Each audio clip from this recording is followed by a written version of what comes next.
All right, let's talk about these fights that happened Saturday. Overall, it was a pretty decent card. Nothing crazy, nothing horrible. There were a few high points, and as well as a few low points, as there are in a lot of these fight night cards. Let's get into the main event first. Islam Makhachev versus Thiago Moises. It was a good performance from Islam Makhachev. Um, there really wasn't much being shown by Thiago Moises at all. It was kind of a one-sided affair. Right away, Moises is backing off from the forward pressure and feints of Islam, getting near the fence. He was trying lateral movement to begin to kind of get rid of that pressure, but it wasn't really effective, and he stopped using it a lot of the time later in the fight. He got very slow and predictable along the fence, and it was very easy for Islam to kind of initiate clinches when he wanted. He would get good clinch. He'd quite a few times he'd get like a tie plum, come in with good knees to the stomach. Either when he was pressuring him, he was kneeing him in the stomach, and also when he was along the fence, he would do the same thing. Another interesting thing I saw when he was along the fence defending Thiago, clinching him, was he turned sideways, did not really stretch his base out at all like you see a lot of people do. He kept very close and in, and lifted his lead leg up and was using it as like a knee shield, pressing it near the knee, and then he'd lift it up near to the hip, pressing against the hip, back down to the knee. He was able to even get like trips off of using that like elevated leg there. I thought it was kind of an interesting thing he was doing. Yeah, the throw was nice. He got like this inside trip, inside throw. It was right after I saw him using that stance. It was pretty sweet. I think it's the thumbnail. I'm going to use that as the thumbnail for the video. But it was a pretty sweet throw. There was a lot of nice little technical trips happening. It was a little bit of a slower paced fight, which I can see why some people would dislike, especially if you're looking for the knockouts and stuff. But overall, I thought it was pretty decent. It's just how he fights. He fights tactical, fights smart. He doesn't really overextend himself. Goes for control and position over just like brutalizing on the ground. When he got Thiago to the ground, it was tough for Thiago to deal with him. He didn't get a lot of takedowns necessarily. He attempted a lot of trips. He didn't go for a lot of outright like single legs or anything like that or doubles. But when he was able to get his takedowns, they were good. And when he did go for he did a couple actual like full on takedowns, and they did work. Yeah, the last one, in the last round, he picks up Thiago, throws him on the ground, and Thiago kind of gets this turtle position on the fence, and that's where Islam starts working in his hooks, gets the arm in, gets a good bite on the neck, is able to submit him with the rear naked choke. I thought it was a pretty good fight. Good showing from Islam. This will be, I think, his last fight before he starts really fighting ranked contenders. But yeah, I was pretty impressed with the performance. Let's move on to Misha Tate versus Marion Reneau. This is Misha Tate's first fight back after being some sort of employee of ONE FC, and this is Marion Reneau's retirement fight. Yeah. This fight was as one expected, not anything crazy, you know. For women's MMA fighting standards, I think this was a pretty solid fight. Misha Tate was coming in, throwing big punches. Reneau was on the back foot for most of the fight, trying to counter. Misha was finding good success with her jabs and her right hands. She didn't really use a lot of wrestling, which is kind of surprising. You would expect that. She did get a couple takedowns. One in like the second round, there was like a really blatant, almost fence grab by Reneau, but Misha was able to still secure the takedown, which was nice. Good for her. And then in the last round, she was able to get another takedown, and she got her in kind of this like 3/4 mount position. Was able to get like this handcuff on her lower arm and just used her head to pressure into her other arm, and was able to expose her face and just ground and pound and soften her up until the ref had to step in because she wasn't defending herself. It was a good fight. Good performance from Misha Tate. I think she's got some fun fights in her in this division. There's not any crazy competition, I would say. So I think she'll do just fine coming back. I think she's got some. You could throw her in against, I guess, whoever. I don't know what weight this was at. If this was 125 or 35, but there's plenty of fights there to be made. We had actually one of my more favorite fights of the night coming after this. Jeremy Stephens versus Mateusz Gamrat. This one is fun for a couple things. I mean, I was interested in seeing Jeremy Stephens fight after the Drakkar Close debacle, where he like shoved him in the pre-fight thing and gave him like a cervical sprain or something because the dude's like dehydrated, not ready to be shoved, just getting ready for the weigh-ins. You hear Stephens just being like a retard at these like press conferences going like, "No, I don't play that shit. He's getting up in my face." It's like, dude, what are you doing? He still got to pay bumps too, which is crazy. But yeah, that's what happens when you're one of Dana's golden boys. From the early days, you get to do some things that others don't do. But he did that, and this was his first fight after that, was Gamrat, which I was anticipating Gamrat to blow him out of the water. And guess what happened? That is what happened. Right away, Gamrat, he lands a big right hand on Jeremy Stephens, and then uses that it's like a big right hand duck in, goes in a low single. He's able to finish it, get position on Stephens, kind of holding him in like, kind of got side mount, sort of half guard thing going on. Jeremy Stephens trying to like turn into him. He's working on a Kimura. Gamrat responds by trying to lock his own Kimura up and switching to like a north-south position. Then he starts really wrenching on it, and he's actually able to get the finish, and Stephens has the tap, and it's like 35 seconds into the round. That was a pretty sweet performance. I think the Gamrat's going to go pretty far in this division.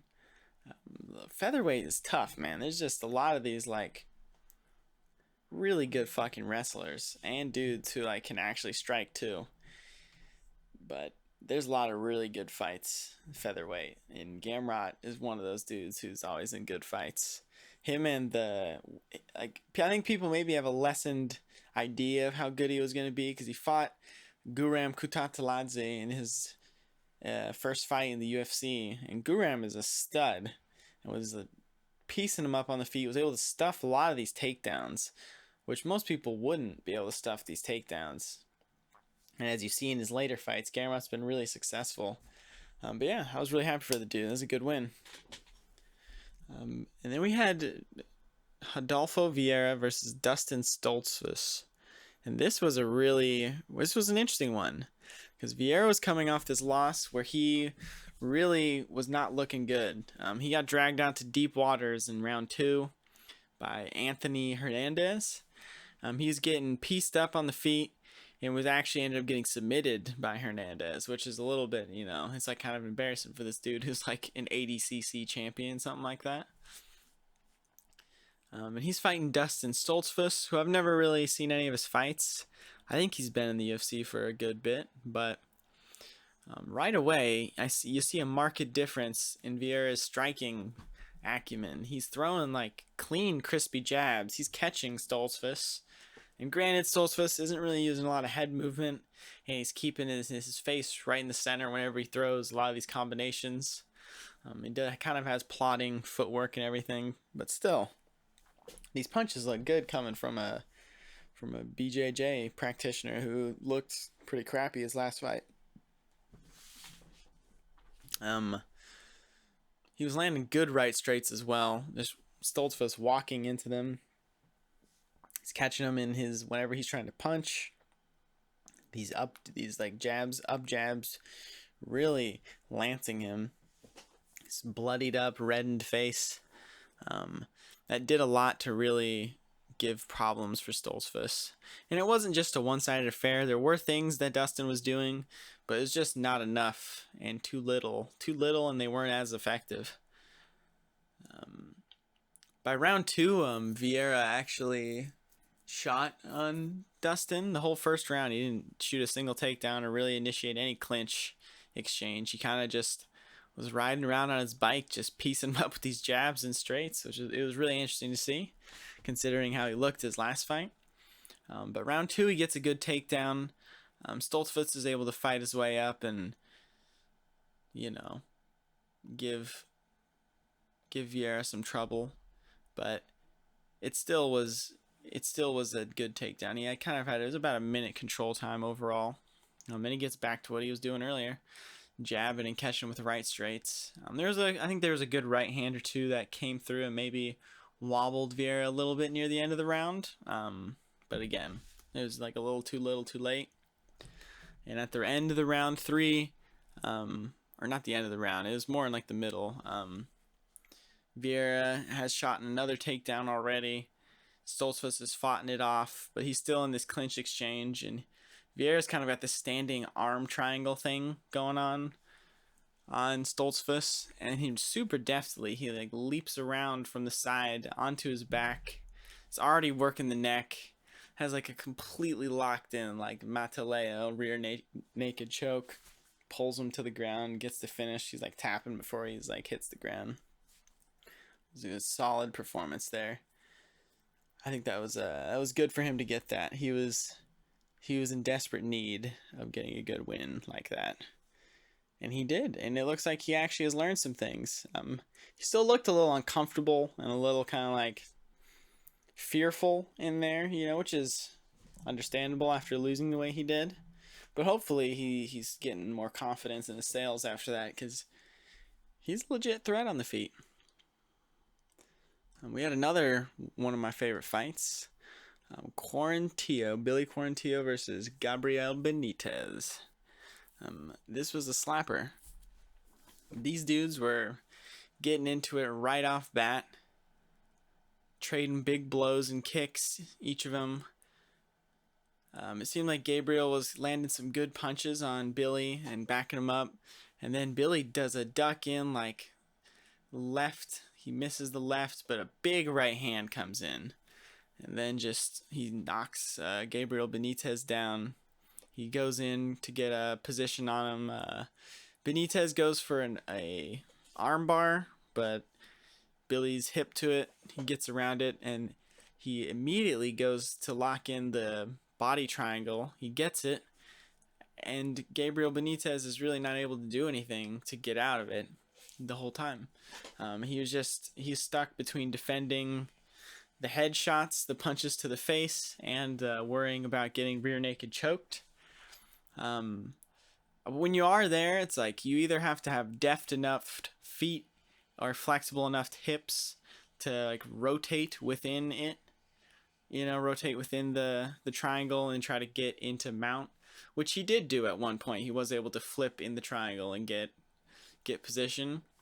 Or you have to just commit a hand down for a second. You have to maybe try to lock up a cross arm grip, and for a second you just have to commit to only having one hand to defend your neck face, and you have to get that leg triangle off, because you're just going to be stuck there. But he did not really do that. Other than that one reversal he was really unsuccessful with dealing with anything Billy was doing there, which was really just alternating, turning him side to side, going between the rear naked choke and just hitting him in the face, elbowing him in the head. And then after that, on the feet is just a little different between them. You got Gabriel Benitez worried about these takedowns. He's tired from getting squeezed on and beat up on the floor. Billy's really pouring it on him there at the end, especially at the round 2. He's really softening him up, pounding him up. It looked like he had a broken orbital or something. But he's a fighter, dude, and at the beginning of round 3, he even knocks down Billy Quarantillo with a big right hand. But but Billy's able to defend himself and get out of it. I think Benitez tried to go for something. I don't know if it was if he had back control or he went for some submission or something, but Billy he was able to defend it and get the fight back where he wanted it. Once he got that arm triangle or that body triangle again, he had it near the fence with his back on the fence. He was actually able just to get the finish by beating him up. Good win on him. Apparently is right before the honeymoon too, so hopefully he's enjoying that right now after a nice dub like that. Top of the prelims, we had D-Rod, Daniel Rodriguez versus Preston Parsons, a UFC newcomer coming in on short notice. I don't know what the fight was supposed to be, but Parsons is stepping in. I didn't really know anything about him. I heard he was kind of a good stud grappler, and that was what I was ready to see when I saw this fight. Rodriguez was looking how he normally does. I really like watching the dude fight. He sticks to the basics. He just does them super well. His right jab, he really sets in on. He's got a hard jab, and he uses it educatedly, lands it very accurate with it. He throws the lead left hand, and he just touches with it. Doesn't go for like a hard shot. Throws it very tight, and he lands. He lands often. He catches people when they're not ready. You just see their heads whipping back. He's got solid takedown defense. He was sprawling well on a lot of Parsons' takedown attempts. Yeah, Mike, it was just a pretty stiff performance pretty stiff beatdown from D-Rod. At one point in the fight, as it's going on, Parsons is coming in, and Rodriguez sets in on a big fucking left hook, hits him right in the eye. That's kind of sets the beginning of the end. Rodriguez continues to keep punching, beating him up. And then the last exchange on the feet before he kind of wilts on the fence.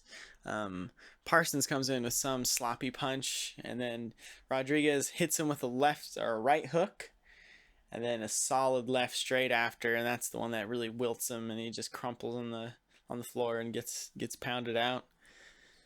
Yeah, that was a solid win for Rodriguez. It would have been nice to see him fight someone who was ready for him. But I mean, this dude he's definitely something to worry about. I don't know if he's like champ material, but he's definitely a cut above a lot of these lower level welterweights. And then the last interesting fight I'll talk about, Amanda Lemosh versus Montserrat Conejo. Lemosh, she's coming off a knockout, I believe. I can't remember. I don't remember seeing it live, but I saw some of the highlights there showing she sparked this last. And Montserrat Conejo is coming off a win over Cheyenne Bays. That was a really tough. It was a really tough fight. It was like she just went for this same fucking head and arm throw, like the one that Ronda Rousey would do all the time, and get these ladies in the scarf hold and just hold them there. And this girl did that every fucking time for 3 rounds straight, and Cheyenne Bays was able to do absolutely nothing about it. It was pretty tough. But that's what she was coming off of. So she's getting a real fighter here. And you see it because right away, Lemosh, she takes the center of the octagon, blasts a big stomach kick, gets Montserrat moving. She angles out. Lemosh angles out on some jabs, hits nice left straight after too. She's really angling and pivoting on these punches. They're very crisp, very clean. They continue kind of moving around the octagon. Lemosh throws a big head kick that lands. She throws more left straights, jabbing her way out. They kind of meet again in the center of the octagon. Lemosh throws this teep to the arms, gets Conejo a little flustered, and Conejo starts to come in, goes for some sort of attack, and Lemosh just steps away, left straight, has Conejo stumbling forward, And then she goes for another left straight, right hook, left straight to finish the task. Conejo's on the ground, and then Lemosh finishes it with a hammer fist. It was really good. She really can throw those hands. I don't know how she can defend takedowns or anything. You know, maybe she just gets like put to the floor by anyone that can actually take her down. But this girl can actually move. She's got solid footwork, and she's really throwing hands. Like, they're really crispy and snappy. I was happy seeing that. But yeah, that was about the exciting things I saw for the fights. I'll be getting a breakdown of this Sandhagen-Dillashaw fight, which I am actually stoked for. That's a sweet main event. Yeah, I'll have that out. I'll have the breakdown video out for that. Yeah, look out for that. Thanks for watching. Hope you all have a good time. Catch you on the flip side.